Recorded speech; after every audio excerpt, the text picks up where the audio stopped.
Welcome in and thanks for joining us for the WHHI Daily News, where we strive to bring you more Lowcountry news more often. I'm Bob Stevens. The town of Hilton Head is continuing its efforts to find a way to be the home for its workers, buying a 7.2-acre piece of property south of Spanish Wells Road, just west of the Cross Island Parkway. Maps of the plot show about 20 available lots for building homes. Of course, last year the town began its public-private workforce housing project with the release of town-owned land near the North End Post Office. The state legislature will head into its final week with a lot of loose ends to tie up. The state house will have to approve minor changes in a Senate-passed bill that will give teachers and other full-time school district employees the same paid parental leave that other state employees got out of the legislature last year. Birth mothers and primary adopters would get 6 weeks of paid leave, and fathers and co-parents would get 2 weeks.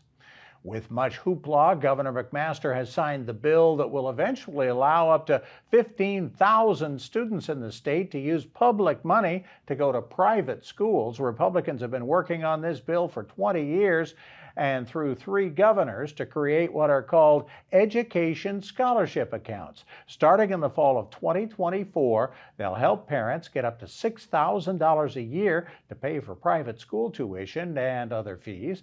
It'll start with 5,000 students whose families make $60,000 a year or less. It'll eventually grow to the aforementioned 15,000 students from families that make under $120,000. And the governor has another bill headed his way that he has promised to sign that will allow the state to buy lethal injection drugs without revealing the name of the company that sells them, and also to keep the names of the execution teams secret. The state has not executed a prison inmate in 12 years after the last batch of lethal injection drugs expired and pharmacies refused to sell any more as long as they were being identified. The state currently has 34 inmates on death row. And if you bought a new car or truck lately, you know how expensive they're getting.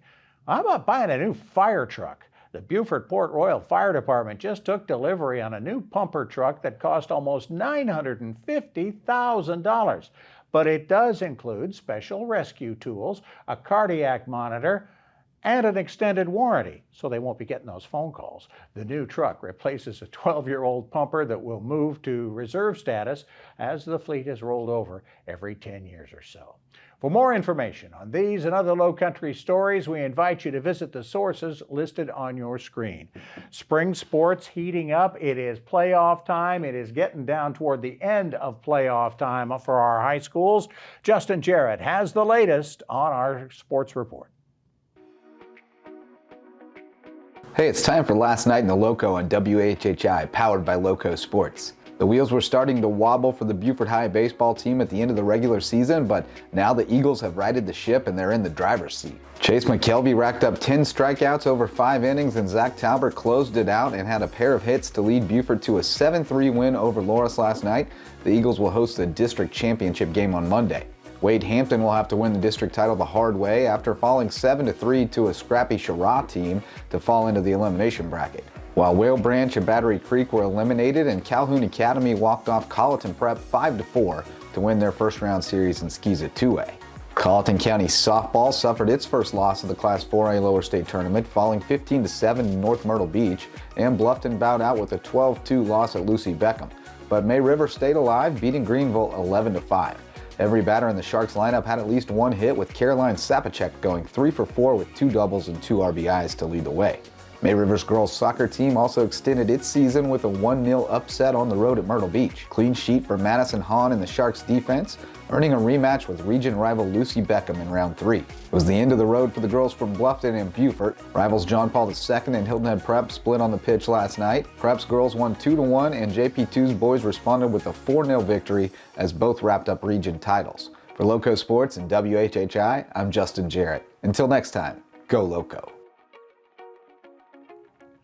The weather has been very April-like so far in early May. Maria Soden, can we keep it up into the middle of May? Thanks, Bob. Yep, so taking a look ahead, we are going to see some storms this weekend, and then we're going to see a little bit of rain once we get into next week, but more importantly, we are going to start to see those temperatures rising into the upper 80s once we get into next week.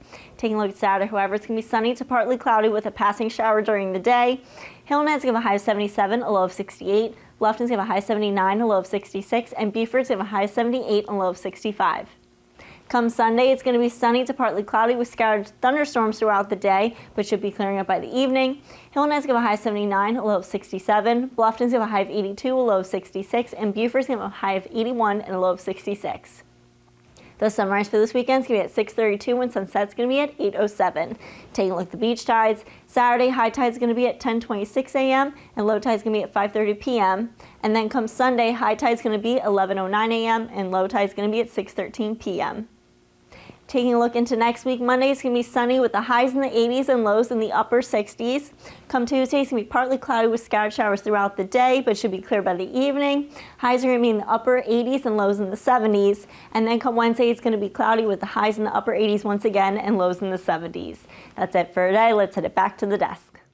Thanks, Maria. Coming up, we've got a lot left to talk about. We're going to be discussing some fashions as we head into Mother's Day. We're also going to talk about how you can help something called Project Linus. But next, we're going to talk about Hardeeville, what's going on out there and how folks in Hardeeville can keep track of the enormous growth. Stay with us.